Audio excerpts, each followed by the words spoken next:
నేను ఇలా అన్నానంటే 16 అక్షరాలు కలిపి చదవమని అర్థం, మధ్యలో గ్యాప్ ఇవ్వకుండా. చంపకాశోక పున్నాగ సౌగంధికల సత్కచ కురువిందమణి శ్రేణి కనత్కోటీర మండిత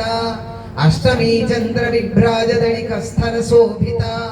ముఖ చంద్ర కళంకాభమృగనాభి విశేషక వదన స్మర మాంగళ్య గృహ తోరణ చిల్లిక వక్రలక్ష్మీ పరీవాహ చలన్మీనాభలోచన నవ చంపక పుష్పాభనాసాదండ విరాజిత తారాకాంతి తిరస్కారినాసాభరణ భాసుర కదంబ మంజరీ క్లుప్త కర్ణపూర మనోహర తాటంకయుగళీభూత తపనోడుపమండల పద్మరాగ శిలాదర్శ పరిభావిక పోలభూ నవ విద్రుమ బింబ శ్రీ నక్కారి